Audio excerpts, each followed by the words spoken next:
Alright guys, welcome back to the Feroz Moto channel. We are here at the tail of the dragon reviewing an A90 Supra.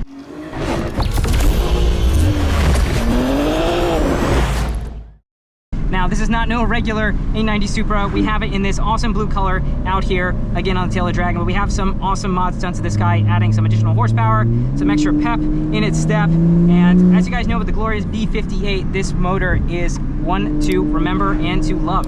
When it comes to this car, it's an inline 6 with a single turbo, and the aftermarket for these guys are absolutely insane. I'm not sure exactly what is running on this car, but as a total sum of parts, for the money, so much performance when it comes to just ripping this car out here in the mountain roads or really anywhere. Right now we're running a square setup on wheels and tires, running an RE71 RZ, the new tire now on the car, and we're running with a square setup of the rear OEM wheels on the car. So immediately I could say these tires have some nice sidewalls on them that allow you to just really have hero cheater mode when it comes to putting power down, just gripping out into turns. But this chassis itself feels really solid. I was just inside of a Z4M earlier today, and honestly I was pretty baffled with how far we've come with BMWs, and this is some form of a rendition of that. So with the similar aspect of how this drives, the front wheels are really up there in the front, and immediately in comparison I could tell this car is a lot more buttoned down. Now one thing I did come to notice was that they did not have a front strut tower brace on the car, which making the front feel a bit more disconnected. When it comes to this guy, I think out of the box it's just modern car things. This thing is just ironed to the T. Now, I believe the suspension is stock and it does feel very composed. Now, of course, with having this much tire on really any car, really allows you to kind of run around and go around, but I think for OEM dampening quality, it does a great job in doing that. Now, ergonomics and everything, this is, even though a Toyota, very BMW-esque when it comes to all the parts, all the feelings and everything. I think for my size, being around 5'7", it fits me quite well. If you're any bigger, it might be a little bit of a struggle. Now, for the tires and everything else going on, the OEM sizes are a bit stretched when it comes to what's happening. It doesn't give you all the tire you really need to make the car kind of boogie the way you want. I'm just gonna chase them. All right. Holy shit. Okay, so this is the fastest car I've been in easily today. And we're gonna see what we can do with that GT4. Brakes feel really solid. Wow, okay, so this car does have some sway, some roll. I'm so used to cars being on a more dedicated coilover setup, but you gotta really respect the power on this guy. Wow. So it's boosty by nature. I mean, now that we're adding other levels of power to this car, it does a different job in giving you that performance. So in a way of balancing out dynamics, you gotta really respect this thing. Holy smokes. What pads do you have? Counter space garage. Okay, because they are stopping really well with the amount of extra horsepower here. I think for an OEM car with this much power, you'd be finding the limit rather quick. Wow, it's really, really composed though, all things considered for an OEM setup. I'm pretty happy with how it's moving around and going. We have an officer of the law in front of us, so we're gonna chill him down and enjoy it. But when it comes to a car, I do get that similar BMW boosty nature, and it's just enough to really rip your face off. The accessibility to this much power for the money, I think is pretty mind-boggling. I'm not sure how much it costed to get here, but I just having the ability to do that, you know, kind of use all of it with a proper tire and everything, it's just mind-boggling. As much as I love like Porsches and everything, I know they came in, this car was a benchmark to kind of beat that for the money, and after driving both of them, I think they did a great job. And we can see in the aftermarket and everything with how well these cars are selling out here in the market, I think it just gives an accessible, fun, reliable package that I believe holds pretty well in the market. So I think Toyota kind of hit a home run. I know that they are reducing the sales, or I think actually the final year came out. And if you guys really want these cars, I think you just got to go and get them. When it comes to sports car, I mean, this is pretty much, I think, BMW's most modern sports car, if you want to think of it like that. I know Toyota had their kind of special flavor and tuning and tasting with everything, but at the end of the day, a lot of this is BMW. And I think that comes to a benefit. You know, not every manufacturer wants to spend the R&D money to kind of get their ideal package what they want. So if you can't beat them, join them. Oh boy. So we are just gonna smooth operator out of here. I think the steering wheel is actually pretty cool, nice and chunky. Alcantara in this holding area allows you to really grip the steering wheel as you're manhandling this beast. But overall, I think it's very composed. I mean, to throw this much power at any car, you could really, really upset the chassis. Granted, It is if you're over driving it, but with the nannies on and everything, it does a really good job in keeping you in check. It's just with German engineering of their traction controls, they're just so sophisticated and making average drivers feel like they're heroes, such as myself. But I really like it. I think the size too on the ground, it's kind of really cool to have the Cayman in front of us too to really compare, but with placing it on the road and everything, it does a great job and just not taking up too much space. I think from what I've heard in the beginning, these cars like to rotate a lot very easily when you're trying to push it towards the limit. Obviously with pretty much having gumballs for tires, we're not finding that, thankfully, out here. But I'm sure with a less grippy tire, more narrow, you can really enjoy and appreciate the nature of this balance. But I believe this is the iDrive 7 of forms of things, and for an iDrive, everything's still simple. We have all of our hard buttons, our radio. I think the cockpit is a nice area. I don't remember this. Is this new? That's always been there, but some of the carbon that is okay, because I've sat in a couple Supras before, but I don't remember all this carbon. I think it looks really good. Yeah. Almost near OEM Plus. So I think you did a great job. I love the blue piping and striping inside the car. I think it really sets it off and makes it a whole lot more special. I believe it's called Fraction Blue, Refraction Blue?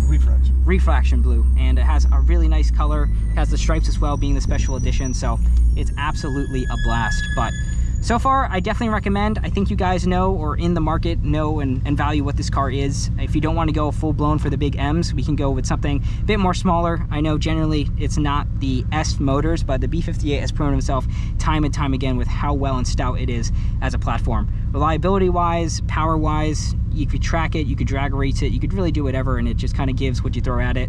And with how much the market is continuing to grow, I think you're in good hands jumping into a car like this. As it comes for the chassis, I think it's proven itself as well. It is very, very confident. This is on the Clar architecture from BMW, and it's you know, sharing the sister of the Z4, so you can't really go wrong. Would I get one? Now, originally, I really wanted a Supra before I got into the M's. I had ended up going into an M2.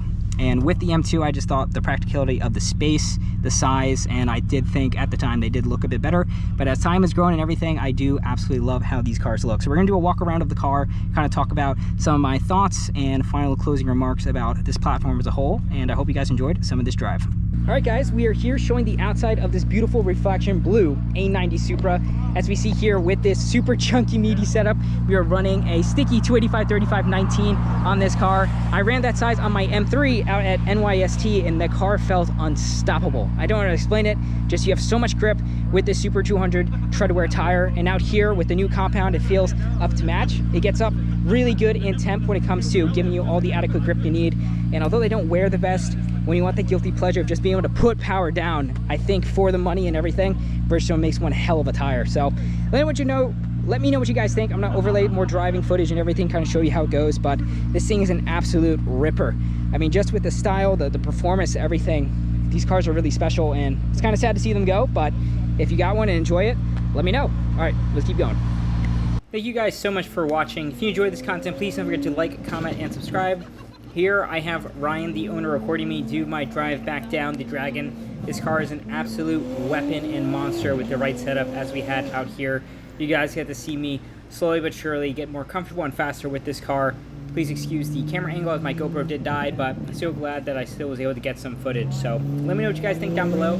I absolutely love the Supra. I'm kind of sad to see this generation already come to an end, but looking forward to see what Toyota has to offer in the next rendition if they ever have one. That is all I got to say. Let me know if you guys want your cars reviewed on the channel. Be sure to hit me up on my Instagram. Thank you guys so much for the support. The channel has been doing so well since all of this Dragon content, and thank you for all the new guys out here watching me. Drop a comment down below, say hi. I'm always happy to answer any of your questions. Thanks guys, enjoy. You have to like hold on for dear life onto the steering wheel.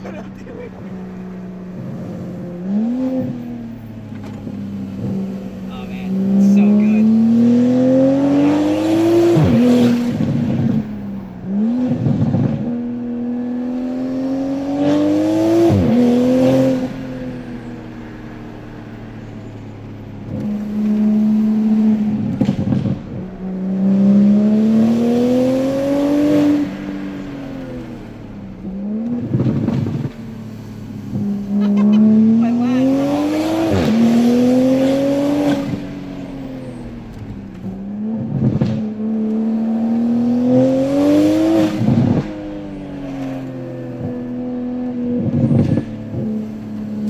on the throttle. There you go.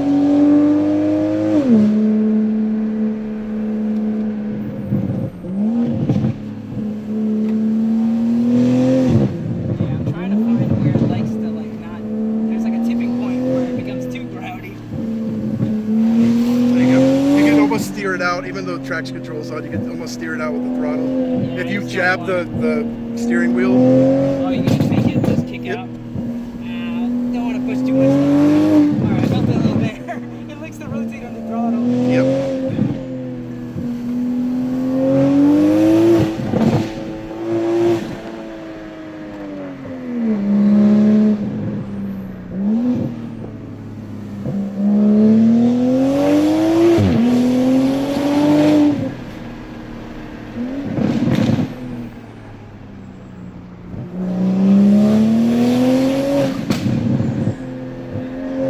This boost by gear was like third gear feels Yeah. You get about 5 more PSI in third and fourth. Yeah, that's probably why you stay there. Second feels a bit more manageable. Yeah, because Third is fucking nuts. Oh, it just does it, dude. You look too bad.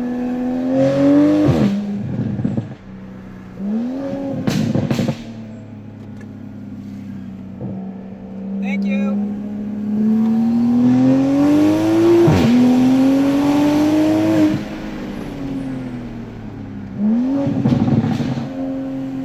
you can be more aggressive with the brakes too. Yeah. Not necessarily later, but harder. See? Yeah, wow. And then when you're Tire can give it, yeah. and that's when you right when it's starting to bite. Yeah, That's when yeah, you give it the steering input and then throttle out.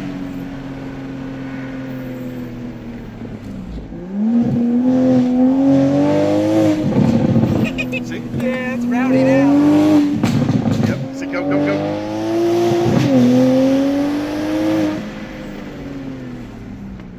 Dude, it just stopped.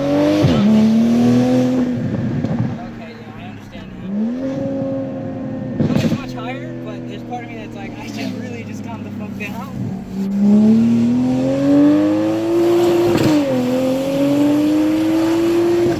Brake early here.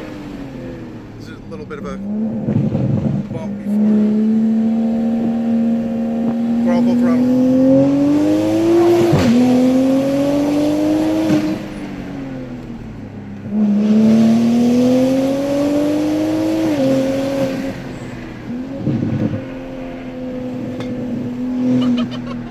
Dude, I'm crazy.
Dave, you took that faster than I usually do.